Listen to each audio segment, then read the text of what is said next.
नमस्कार, मैं हूं प्रदीप कुमार। आप देख रहे हैं पॉलिटिकल आइडिया।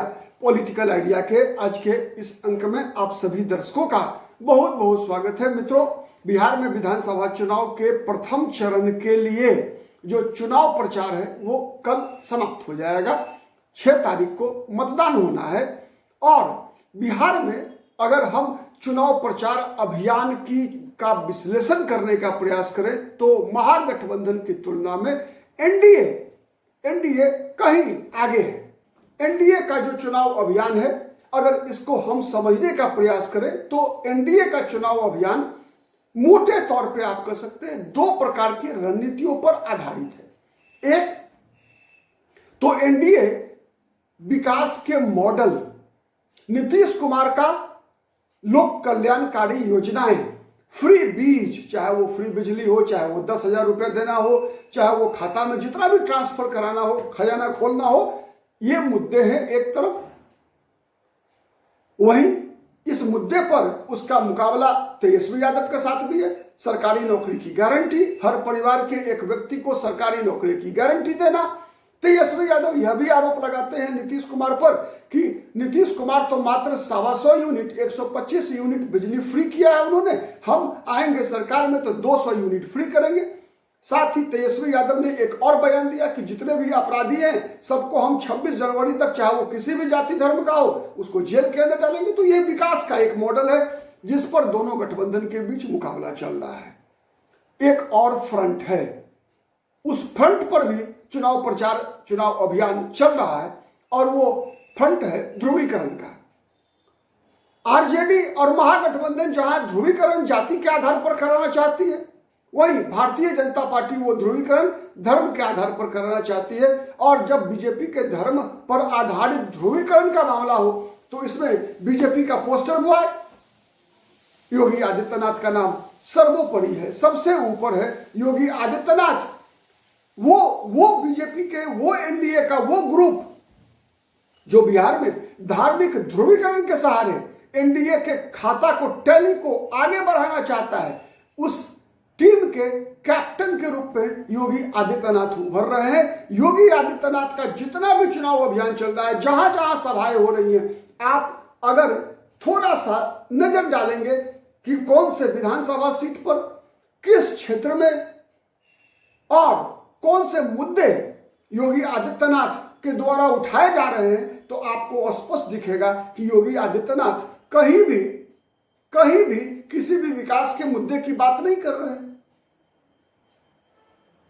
योगी आदित्यनाथ कहीं भी किसी ऐसे मुद्दे की बात नहीं कर रहे हैं जो कि रोजगार से जुड़ा हुआ हो। योगी आदित्यनाथ केवल वैसे मुद्दों की बात कर रहे हैं जिससे कि वोटों, समाज के अंदर विभाजन हो, धार्मिक ध्रुवीकरण हो और उस ध्रुवीकरण का लाभ बीजेपी को और एनडीए को स्पष्ट रूप से मिले। आपको याद होगा कि किस प्रकार से योगी आदित्यनाथ का मकसद और एजेंडा साफ है। इसकी 2-3 वानगी मैं बताऊंगा आपको। दानापुर से शुरुआत करते हैं। पहला सभा इस चुनाव के दौरान योगी आदित्यनाथ का पहले दिन जो 2 सभाएं हुई थी, आप गौर कीजिए। पहली सभा थी दानापुर में, जहां से भारतीय जनता पार्टी के पूर्व केंद्रीय मंत्री रामकृपाल यादव चुनाव लड़ रहे हैं। उनके सामने राष्ट्रीय जनता दल के बाहुबली विधायक रितलाल यादव हैं। क्या था योगी आदित्यनाथ का मुद्दा? 2 चीज था, एक था बुर्का, दूसरा था बुलडोजर। दोनों मुद्दे स्पष्ट थे। साफ है योगी आदित्यनाथ का मकसद कि वो क्या चाहते हैं, किस तरीके से विकास के मुद्दे पर वोट लाने की जिम्मेवारी बीजेपी ने सौंप दिया है नरेंद्र मोदी को, नीतीश कुमार को। लेकिन जो बीजेपी की जो टोली है, जिसमें योगी आदित्यनाथ के साथ साथ जो मध्य प्रदेश के मुख्यमंत्री हैं मोहन यादव, बिहार के केंद्रीय मंत्री हैं गिरिराज सिंह, नित्यानंद राय, ऐसे जो ग्रुप है बीजेपी के अंदर, इनका एकमात्र मकसद है कि हर विधानसभा क्षेत्र में जाकर और उन्हीं विधानसभा सीटों पर जाना जहां पर कि धार्मिक ध्रुवीकरण कराने की आवश्यकता है, जहां पर जाति के बैरियर को तोड़ने की आवश्यकता है। तो शुरुआत योगी आदित्यनाथ ने बुर्का और बुलडोजर का इस्तेमाल किया रितलाल यादव के लिए कि मतलब किसी भी अपराधी के लिए, और बुर्का का इस्तेमाल वक्फ बोर्ड एक्ट की चर्चा जब ओवैसी कर रहे थे तो वक्फ के बोर्ड एक्ट पर जब ओवैसी जनता दल यूनाइटेड को घेर रहे थे तो उसी क्रम में योगी आदित्यनाथ ने बुर्का पर घेरा, तो बुर्का और बुलडोजर। उसके बाद छातापुर गए, छातापुर में जो नीरज सिंह बबलू है बीजेपी के उम्मीदवार है वहां से, वहां पर जाकर, चूंकि वो छातापुर कहां है, कोसी में है, कोसी किसके नजदीक है, सीमांचल के नजदीक है, कोसी की हवा सीमांचल तक पहुंचती है। छातापुर में बांग्लादेशी घुसपैठ का मुद्दा उठाया, वहां भी B for bulldozer, B for buff, B for बुर्का लेकर आ गए। उसके बाद देखिए दूसरा चरण कहां चला, फिर चला योगी आदित्यनाथ का कारवा। अब चलता है वो इलाका जहां पिछले चुनाव में एनडीए का प्रदर्शन उतना बेहतर नहीं रहा था। मैं बात कर रहा हूं सारण प्रमंडल की। सारण प्रमंडल में योगी जी पहुंच जाते हैं सिवान। सिवान पहुंचकर फेवरेट टॉपिक मिल जाता है उनको, ओसामा।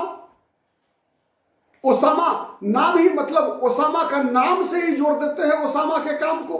कहते हैं कि सैयद शहाबुद्दीन का बेटा शहाबुद्दीन ने ओसामा नाम ही चुन कर रखा था कि ओसामा बिन लादेन से जोड़ते हुए इशारों में ओसामा बिन लादेन से जोड़ दिया ओसामा को।